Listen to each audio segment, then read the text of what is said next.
Hi అండి, నమస్తే. Welcome to సుహాస్నస్ కిచెన్.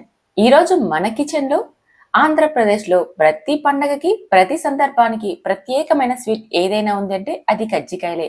కానీ ఈరోజు మనం చేయబోయేది సాధారణ కజ్జికాయ కాదు, రాయలసీమ స్టైల్లో స్పెషల్ కజ్జికాయ అండి. చాలా చాలా క్రంచిగా, చాలా సాఫ్ట్గా కూడా ఉంటుంది. మరి ఇంకెందుకు ఆలస్యం, వీడియోలోకి వెళ్ళి ఎలా తయారు చేయాలో చూసేద్దామా. ముందుగా ఒక బౌల్ తీసుకొని అందులోకి 1 కేజీ దాకా రవ్వను వేసి తడిపి పెట్టుకోవాలండి. ఇక్కడ మీరు చూస్తున్న రవ్వ చిరోటి రవ్వ అంటారు. మేమైతే ఓలిగ రవ్వ అని పిలుస్తామండి. ఈ రవ్వతో చేసే కజ్జికాయలు పైన చాలా గుల్లగుల్లగా, చాలా అంటే చాలా స్మూత్గా ఉంటుంది పై లేయర్ అనేది. మనం ఇలా తింటుంటే అలా నోట్లో కరిగిపోతాయి అన్నమాట. ఒక్కసారి ఈ రవ్వతో తయారు చేసి చూడండి. ఫుల్ వీడియోలో మీరే చూస్తారు ఎంత బాగా వస్తాయో. ఈ రవ్వ అనేది చాలా చాలా నైస్గా ఉంటుంది, ఒక పౌడర్ లాగా ఉంటుంది. ఇప్పుడు కిలో రవ్వకి పావు కప్పు గోధుమ పిండిని వేసేసుకోవాలి. అలాగే ఇందులోకి చిటికెడు ఉప్పును వేయండి. గోధుమ పిండి కూడా పూర్తిగా ఆప్షనల్, రవ్వతోనే తయారు చేసేసుకోవచ్చు. 1 కప్పు దాకా వేసామంటే ఇవి మంచి రంగు రావడానికి ఈ గోధుమ పిండి అనేది మనకి సహాయపడుతుంది. ఇప్పుడు ఉప్పును గోధుమ పిండిని వేశాక అంతా బాగా కలిసేలాగా కలిపి ఇందులోకి ఒక 50 గ్రాముల దాకా ఆయిల్ వేయండి. లేదా మీరు కావాలంటే బటర్ని కూడా వేసేసుకొని కలుపుకోవచ్చు. ఆయిల్ వేశాక పిండిలోకి మొత్తం అంతా కూడా ఆయిల్ బాగా అంటేలాగా కలుపుకోవాలి.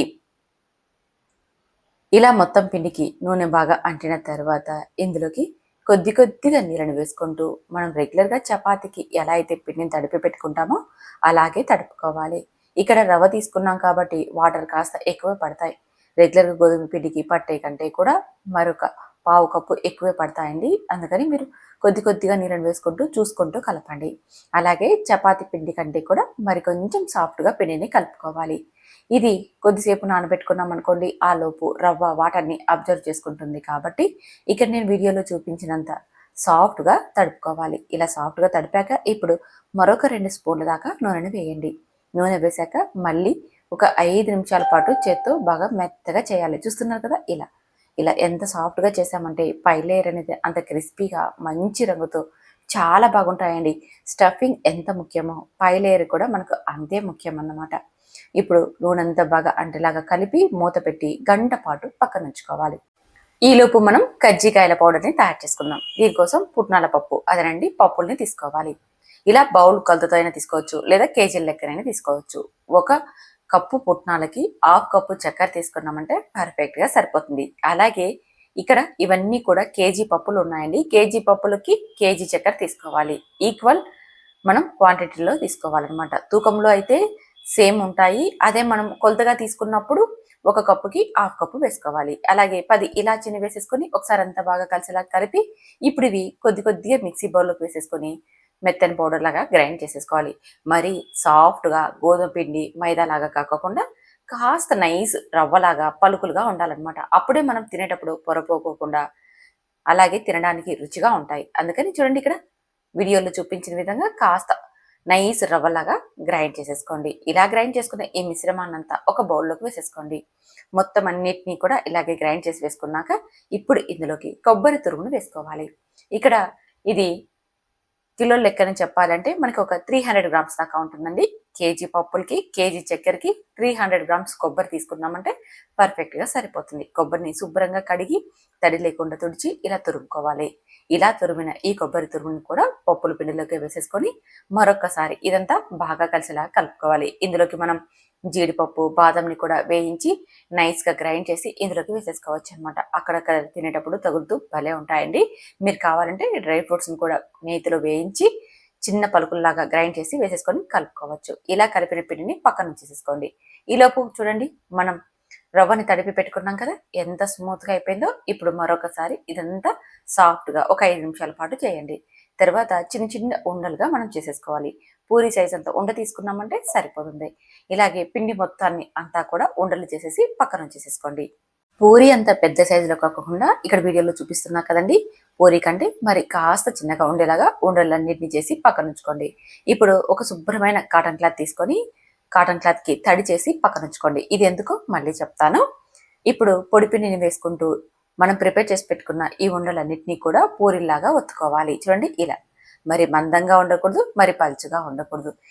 ఇలా ఒత్తిన ఈ రేకుని కజ్జికాయల మౌల్డ్ పైన వేసేసుకొని ఇప్పుడు మధ్యలో మనం తయారు చేసిన ఈ పౌడర్ని స్టఫ్ చేసేసుకోవాలి. ఎక్కువ వేయకండి, ఎక్కువ వేసినాము అంటే మనం గట్టిగా ప్రెస్ చేసినప్పుడు అది నిండుగా వచ్చి బయటకు వచ్చేస్తుంది. తక్కువ వేగకుండా ఎక్కువ వేగకుండా మౌల్డ్కి సరిపడా వేసేసుకోవాలి.